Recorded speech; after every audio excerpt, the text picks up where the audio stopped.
Assalamualaikum warahmatullahi wabarakatuh. Yang saya hormati Ibu Robiah Astuti, Magister Pendidikan, dan teman-teman yang berbahagia.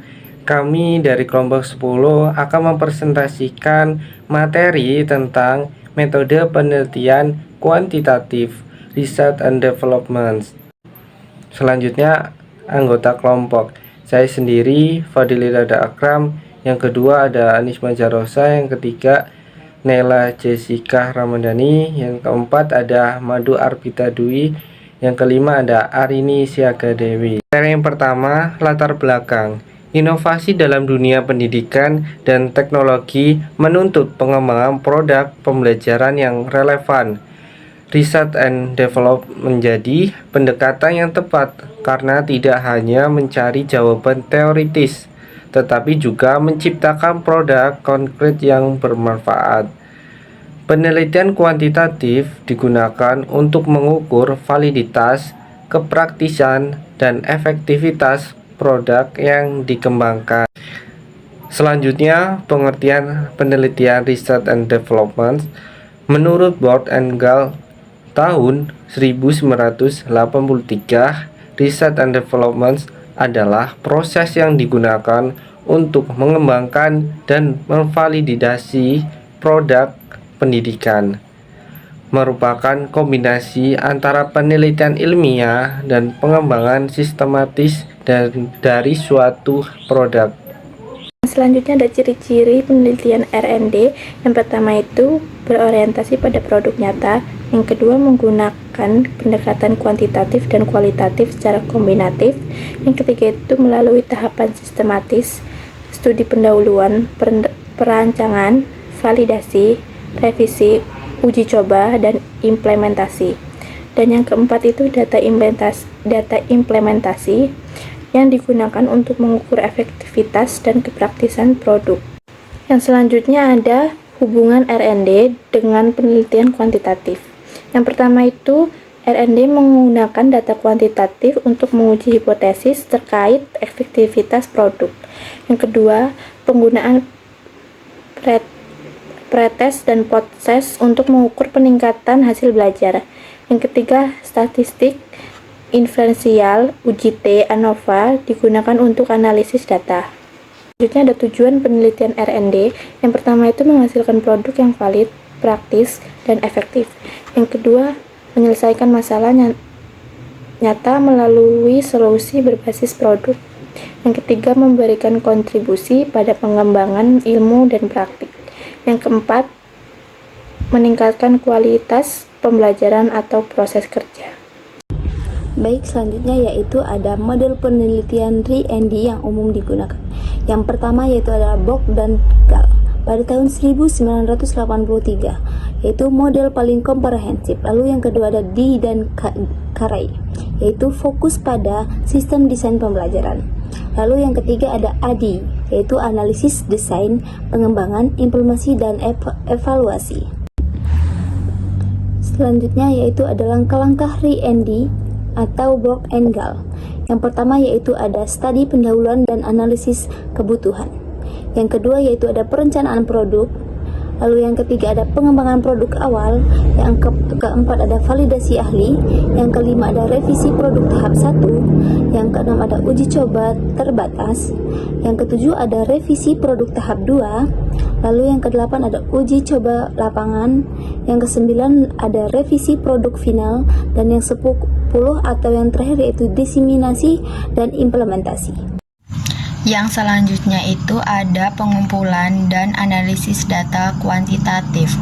Bagian ini menjelaskan bagaimana cara mengumpulkan dan menganalisis data dalam penelitian R&D atau penelitian dan pengembangan yang menggunakan angka atau data kuantitatif.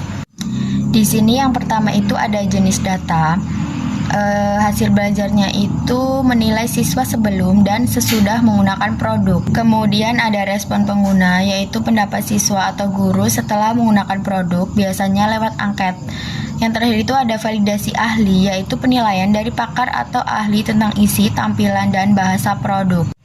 Kemudian yang kedua itu ada instrumen atau alat ukur, seperti tes atau pretest dan posttest, soal yang diberikan sebelum dan sesudah penggunaan produk untuk melihat perubahan hasil belajar. Kemudian ada angket skala Likert, yaitu kuesioner yang menilai pendapat atau perasaan pengguna, misalnya sangat setuju sampai tidak setuju.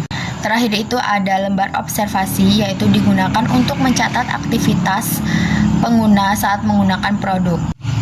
Yang ketiga itu ada teknik analisis atau cara mengolah data. Uji validitas dan reliabilitas itu mengecek apakah instrumen seperti soal atau angket benar-benar mengukur apa yang seharusnya diukur dan apakah hasilnya konsisten. Kemudian ada pair sample test, yaitu digunakan untuk membandingkan hasil pretest dan posttest dalam satu kelompok yang sama. Kemudian yang independent sample test itu digunakan untuk membandingkan dua kelompok yang berbeda. Lalu yang gain score atau normalized gain itu untuk mengukur seberapa besar peningkatan hasil belajar setelah menggunakan produk. Dan yang terakhir itu ada ANOVA, yaitu digunakan jika kita membandingkan 3 kelompok atau lebih untuk melihat apakah ada perbedaan yang signifikan. Kemudian ada kriteria penilaian produk R&D.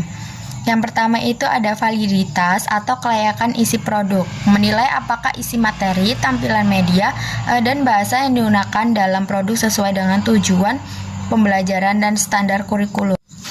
Penilaian ini dilakukan oleh para ahli, yaitu yang pertama ahli materi, menilai ketepatan dan kebenaran isi. Kemudian yang ahli media itu menilai desain dan tampilan visual produk. Lalu ahli bahasa itu menilai kejelasan dan keterbacaan bahasa. Tujuannya itu agar produk tidak hanya menarik, tetapi juga ilmiah dan sesuai kebutuhan siswa. Yang kedua itu ada praktikalitas atau kemudahan penggunaan. Menilai apakah produk mudah dipahami dan digunakan oleh guru dan siswa. Dinilainya itu melalui observasi langsung di kelas, respon atau angket pengguna seperti guru dan siswa. Lalu aspek yang dilihat seperti apakah petunjuk penggunaan jelas, apakah produk bisa diterapkan tanpa bantuan ahli, dan apakah produk dapat digunakan dalam berbagai kondisi sekolah. Tujuannya itu agar produk bisa dipakai secara nyata dan tidak menyulitkan pengguna. Lalu yang ketiga itu ada efektivitas atau hasil penggunaan produk. Menilai apakah produk mampu meningkatkan hasil belajar atau kinerja pengguna. Diukurnya itu dengan perbandingan nilai pretest dan posttest siswa. Juga penghitungan gain score atau peningkatan hasil belajar. Produk dianggap efektif jika siswa mengalami peningkatan pemahaman dan keterampilan setelah menggunakan produk tersebut. Tujuannya itu agar produk benar-benar bermanfaat dan berdampak positif terhadap proses pembelajaran. Baik, selanjutnya untuk slide 11 ada instrumen penelitian. Nah, dalam penelitian R&D ini kita menggunakan beberapa jenis instrumen untuk mengukur validitas, kepraktisan, dan efektivitas produk yang dikembangkan. Pertama, ini menggunakan angket validasi ahli. Instrumen ini diberikan kepada para ahli materi, bahasa, dan media. Tujuannya adalah untuk menilai kualitas isi, bahasa, dan tampilan, serta aspek teknis dari produk yang dikembangkan. Yang kedua, ini menggunakan tes hasil belajar. Nah, tes ini digunakan untuk melihat seberapa besar pengaruh produk terhadap hasil belajar siswa. Tesnya ini dilakukan sebelum dan sesudah penggunaan produk, pretest ataupun posttest. Yang ketiga, ini ada angket respon siswa dan guru.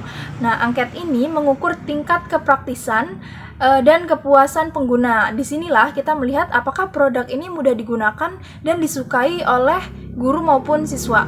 Kemudian yang terakhir ada lembar observasi. Instrumen ini digunakan untuk mencatat keterlaksanaan dan bagaimana produk ini digunakan di lapangan. Apakah sudah sesuai dengan desain, serta apakah dapat diterapkan dalam situasi kehidupan nyata. Selanjutnya di slide ke-12 ada contoh produk hasil penelitian R&D. Nah, berikut ada beberapa contoh produk pendidikan yang dapat dihasilkan melalui penelitian dan pengembangan. Yang pertama ada modul ajar tematik interaktif. Nah, produk ini memungkinkan guru dan siswanya ini berinteraksi secara aktif dalam proses belajar. Yang kedua ada aplikasi mobile untuk latihan soal. Misalnya pada mata pelajaran matematika, aplikasi ini dapat meningkatkan keterlibatan siswa dengan pendekatan berbasis teknologi. Yang ketiga, ini ada media pembelajaran berbasis video animasi. Ini sangat efektif untuk menjelaskan konsep-konsep abstrak secara visual. Dan kemudian yang keempat ada lembar kerja siswa atau LKS. Ini berbasis pendekatan saintifik yang mendorong siswa untuk mengamati, menanya, mencoba, menalar, dan mengkomunikasikan hasil belajarnya. Selanjutnya di slide ke-13 ada kelebihan dan kelemahan penelitian R&D. Nah, setiap metode itu tentu memiliki kelebihan dan kelemahannya. Kelebihan utama R&D ini adalah menghasilkan produk nyata dan aplikatif yang dapat langsung digunakan untuk mengatasi masalah di dunia pendidikan. Metode ini juga fleksibel dan bisa diadaptasi dalam berbagai konteks pembelajaran. Namun, ada juga kelemahannya, di mana penelitian R&D ini membutuhkan waktu dan sumber daya yang besar. Proses validasi dan uji cobanya juga berulang, bisa sangat kompleks dan melelahkan. Selain itu, kerjasama dengan banyak pihak ini juga terkadang menimbulkan tantangan tersendiri.